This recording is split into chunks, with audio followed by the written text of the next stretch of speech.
when I picked the truck up, I thought you were just trying to sell me something. You know, I wasn't sure that it was going to help. Yeah, I was sold on it just in a few miles after driving it. Hello, I'm Brad Exton with FASS Fuel Systems. I'm here down with Jim Greenway at Baillie Diesel Performance in Nixa, Missouri. We sponsor his vehicles. You can see that, you know, we're on his semi back there. I asked to put it on his semi because most people think when you have fuel flow, it's great. You know, you have your fuel going, the truck runs, it runs good and everything.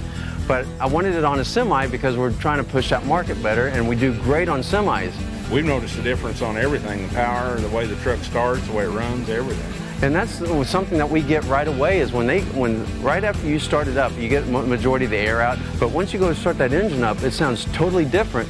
And that's what I was trying to sell them on. Now, fuel economy is a variable, but usually on the semis, we get about 4/10 of a mile per gallon. I don't guarantee it. Well, it's got to help taking the air out of the fuel. I mean, when you can tell a difference in the way the truck idles and the way it runs down the road, it's got to help on mileage. And then that rolled us in to Luther. We're 3,000 horsepower with a Waterman pump. And you did your dynos with the Waterman pump on, and I talked to him about feeding the FASS systems to the Waterman pump just like we did the C15 back here up to the mechanical pump. And then you were telling me how it did for you there. And yeah, we've got two of the pumps on here tied into a Y.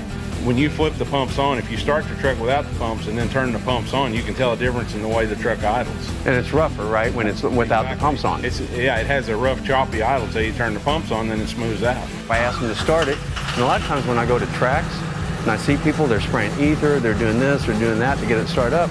And did you notice that it started a little bit quicker? Yeah, we noticed it, and you can tell the difference.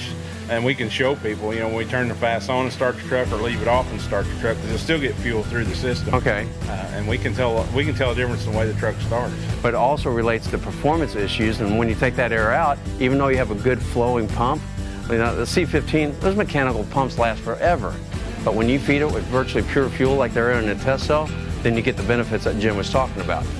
I had to admit I was a little skeptical about putting the FASS on our semi, but if you're like me and you're skeptical about it, I can tell you just go ahead and do it. You'll be pleased with it. You were skeptical, even though we're known for having a great fuel pump. Jim, I just want to say thank you very much for your time, letting us come down here, and also not being a skeptic anymore on what we're talking about. So thank you for your time. So to the track and on the track, FASS is for you.